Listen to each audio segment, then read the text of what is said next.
Welcome back. BJP ವಿರುದ್ಧ ಕಾಂಗ್ರೆಸ್ ಲಿಂಗಾಯತ ಅಸ್ತ್ರವನ್ನ ಪ್ರಯೋಗ ಮಾಡ್ತಾ ಇದೆ. 2018ರ ಸೋಲಿನ ಫ್ಯಾಕ್ಟರ್ ಈಗ ಕಾಂಗ್ರೆಸ್ಗೆ ಗೆಲುವನ್ನ ತಂದುಕೊಳ್ಳುತ್ತೆ. ಅದೇ ಕಾರಣಕ್ಕಾಗಿ ಪದೇ ಪದೇ ಪದೇ ಕಾಂಗ್ರೆಸ್ ಒಂದು ಅಸ್ತ್ರವನ್ನ ಇಟ್ಟುಕೊಂಡು ಈಗ ಹೇಳ್ತಾನೆ ಇದೆ, ಅದು ಬೇರೆ ಯಾವುದು ಅಲ್ಲ, ಲಿಂಗಾಯತ ಅಸ್ತ್ರ. ಆಗ ಮಾಡಿದ ಎಡವಟ್ಟು ಈಗ ಸರಿ ಮಾಡಿಕೊಳ್ಳುತ್ತಾ ಕಾಂಗ್ರೆಸ್ ಅನ್ನುವಂತಹ ಪ್ರಶ್ನೆಯನ್ನ ಹುಟ್ಟುಹಾಕಿದೆ. ಲಕ್ಷ್ಮಣ್ ಸವದಿ, ಜಗದೀಶ್ ಶೆಟ್ಟರ್ ಹೆಸರನ್ನ ಪ್ರಸ್ತಾಪಿಸಿ ಪದೇ ಪದೇ ಕಾಂಗ್ರೆಸ್ ವಾಗ್ದಾಳಿಯನ್ನ ಮಾಡ್ತಾ ಇದೆ.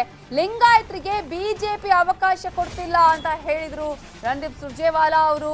ಲಿಂಗಾಯತರ ಕಡೆಗಣನೆ ಅಂತ ಹೇಳಿ ಸಿದ್ದರಾಮಯ್ಯ ಆಕ್ರೋಶ ವ್ಯಕ್ತಪಡಿಸಿದ್ರು. ಡಿಕೆಶಿ, ಬಿಸಿ ಪಾಟೀಲ್ ಸೇರಿದಂತೆ ಎಲ್ಲರಿಂದಲೂ ಅಂದ್ರೆ ಇದೇ ಮಾತನ್ನ ನಾವು ಗಮನಿಸಬಹುದು. ಶೆಟ್ಟರ್, ಸವದಿ ಅಷ್ಟೇ ಅಲ್ಲ, ಬಿಎಸ್ವೈ ಹೆಸರೇಳಿಯೂ ಟೀಕೆ ಮಾಡಿದ್ದಾರೆ. ಯಡಿಯೂರಪ್ಪ ಅವರನ್ನ ಕಣ್ಣೀರು ಹಾಕಿಸಿದ್ರು ಅಂತ ಆರೋಪ ಮಾಡಿದ್ರು ಸಿದ್ದರಾಮಯ್ಯ ಅವರು. ನಾವು ಗಮನಿಸಿದ್ವಿ, ಪ್ರೆಸ್ ಮೀಟ್ ಅಲ್ಲೂ ಅದೇ ವಿಚಾರವನ್ನು ಪ್ರಸ್ತಾಪ ಮಾಡಿದ್ರು. ಕಾಂಗ್ರೆಸ್ ಮೊನ್ನೆಯಿಂದಲೂ ಕೂಡ ಈ ವಿಚಾರವನ್ನೇ ಇಟ್ಟುಕೊಂಡು ಬಿಜೆಪಿಯನ್ನ ಯಾವ ರೀತಿಯಾಗಿ ಟೀಕೆ ಮಾಡ್ತಾ ಇದೆ ಅಂತ ಹೇಳಿ. ಈಗ ಲಿಂಗಾಯತರಿಗೆ ಸ್ಥಾನಮಾನ ಕೊಡ್ತಾ ಇಲ್ಲ, ಅವರನ್ನ ಕಡೆಗಣನೆ ಮಾಡಲಾಗ್ತಿದೆ, ಅವರಿಗೆ ಅವಮಾನ ಮಾಡಲಾಗ್ತಾ ಇದೆ. ಯಡಿಯೂರಪ್ಪ ಅವರ ಹೆಸರು ಹೇಳಿದ್ರು, ಜಗದೀಶ್ ಶೆಟ್ಟರ್, ಲಕ್ಷ್ಮಣ್ ಸವದಿ ಹೆಸರನ್ನ ಹೇಳಿ ಕಾಂಗ್ರೆಸ್ ಈ ಅಸ್ತ್ರವನ್ನ ಈಗ ತನ್ನ ಬತ್ತಳಿಕೆಯ ಮೂಲಕ ಇದೇ ಒಂದು ಅಸ್ತ್ರವನ್ನ ಇಟ್ಟುಕೊಂಡು ಗೆಲುವನ್ನ ಸಾಧಿಸುವಂತ ಪ್ರಯತ್ನ ಮಾಡ್ತಾ ಇದೆ.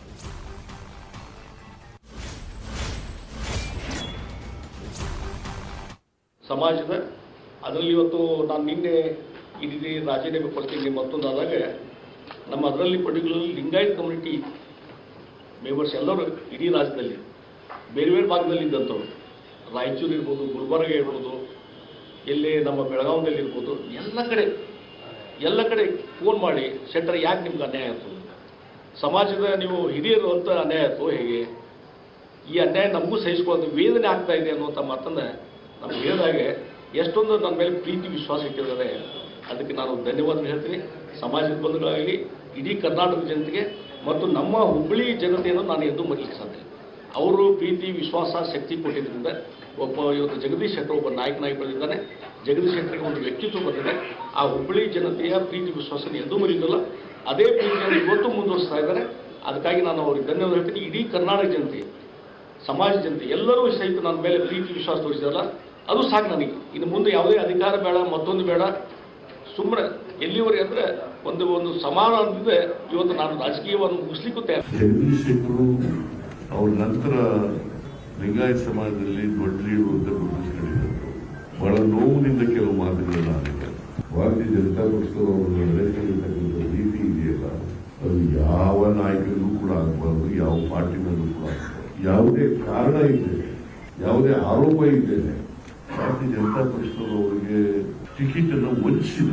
ಇದು ದುರುದ್ದೇಶ ಅಂತೇಳಿ ಎಲ್ರಿಗೂ ಕೂಡ ಅರ್ಥ ಆಗುತ್ತೆ. ಜಗದೀಶ್ ಶೆಟ್ಟರ್ ಇರೋದಲ್ಲ, ನಾನು ನೋಡುತ್ತಾ ಕೆಲವೇ ಕರ್ನಾಟಕದ ರಾಜಕಾರಣಿಗಳಲ್ಲಿ ಸ್ವಾಭಿಮಾನಿಗಳಾಗಿರ್ತಾರೆ. ಯಾವತ್ತೂ ಕೂಡ ಅವರು ಸ್ವಾಭಿಮಾನಕ್ಕೆ ಧಕ್ಕೆ ಬರ್ತಕ್ಕಂಥ ರೀತಿ, ಧಕ್ಕೆ ಮಾಡ್ಕೊಳ್ತಕ್ಕಂಥ ರೀತಿಯಲ್ಲಿ ಕೆಲಸ ಮಾಡಿದ್ದಾರೆ. ಈಗ ಅವರು ಸ್ವಾಭಿಮಾನಿಗೆ ಧಕ್ಕೆ ಬಂದಿದೆ, ಅವರ ಸಮುದಾಯಕ್ಕೆ ಧಕ್ಕೆ ಬಂದಿದೆ. ಇದು ಸಹಿಸಲಾಗದಂತ ಅವಮಾನ. ಆ ರೀತಿ ಏಕಾಏಕಿ ಮುನ್ಸೂಚನೆ ಇದ್ದೇನೆ ಟಿಕೆಟ್ ಪರಿಷತ್ತಿದೆಯಲ್ಲ, ಅದು ಘೋರ ಅಪರಾಧ. ಬಿಜೆಪಿಯವರು ಅವರ ತೇಜೋವಧೆ ಮಾಡಿದ್ದಾರೆ. ಅದನ್ನು ಸಹಿಸಿಕೊಳ್ಳಕ್ಕಾಗದೆ ಅವರು ಬಹುಶಃ ಭಾರತೀಯ ಜನತಾ ಪಕ್ಷದಿಂದ ಹೊರಗಡೆ ಬಂದಿದ್ದಾರೆ. ಇದು ಒಂದು ಸವಾಲು ಅಂತ ಸ್ವೀಕಾರ ಮಾಡಿ ಕಾಂಗ್ರೆಸ್ ಪಕ್ಷಕ್ಕೆ ಬಂದಿದ್ದಾರೆ. ಇದರಿಂದ ಲಿಂಗಾಯತ ಸಮುದಾಯಕ್ಕೆ ಏನ್ ಸಂದೇಶ? ಇದರಿಂದ ಲಿಂಗಾಯತ ಸಮುದಾಯ ಏನ್ ಹೋಗ್ತದೆ? ಬಿಜೆಪಿಯವರು ಯಾವ ರೀತಿ ಲಿಂಗಾಯತ ನಡೆಸ್ಕೊತಾ ಇದ್ದಾರೆ. ಹೀಗಾಗಿ ಲಿಂಗಾಯತ ಸಮುದಾಯ ಸಂಪೂರ್ಣವಾಗಿ ಕಾಂಗ್ರೆಸ್ ಬಿಜೆಪಿಯ ವಿರುದ್ಧವಾಗಿ ಕಾಂಗ್ರೆಸ್ ಪರ ಶಿಫ್ಟ್ ಆಗ್ತಾರೆ. See, one thing is clear, that BJP has put the entire Lingayat leadership of the state in deep freezer. BJP is disrespecting Lingayat community. It also includes Yadurappa ji, whose statements nowadays are prepared by ED and income tax against his own will. And we all know how he is being humiliated and sidestepped, that he has to now serve under Shobha Karandaje as a member of their committee. So there is no role and responsibility.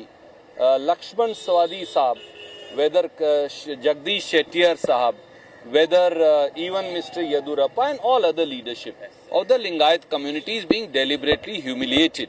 There is ample space along with our brothers and sisters of SC, ST, OBC, poor and middle class, for both Lingayat as also Vokaliga communities, we all have to rise in unison and work together. Namaskar. 2018ರಲ್ಲಿ Congress Veerashaiva Lingayat Panchamasali ಹೀಗೆ ಒಂದಿಷ್ಟು ಒಡೆಯುವಂತಹ ಕೆಲಸ ಆಯಿತು. ಆ ಕೆಲಸವ ಏನು ಕಾಂಗ್ರೆಸ್ಗೆ ಸಾಕಷ್ಟು ರೀತಿಯಾದಂತಹ ಮುಜುಗರವನ್ನ ತಂದುಕೊಟ್ಟಿದ್ದು ಮಾತ್ರ ಅಲ್ಲ, ಕಾಂಗ್ರೆಸ್ ಹೀನಾಯ ಸೋಲಿಗೂ ಕಾರಣ ಆಗಿತ್ತು. ಅದೇ ಫ್ಯಾಕ್ಟರ್ ಅನ್ನ ಈಗ ಕಾಂಗ್ರೆಸ್ ಅಸ್ತ್ರವನ್ನಾಗಿ ಇಟ್ಕೊಳ್ತಾ ಇದೆ. ಲಿಂಗಾಯತರನ್ನ ತಮ್ಮ ಕಡೆಗೆ ಸೆಳೆಯುವಂತಹ ಪ್ರಯತ್ನವನ್ನ ಕಾಂಗ್ರೆಸ್ ಮಾಡ್ತಾ ಇದೆ.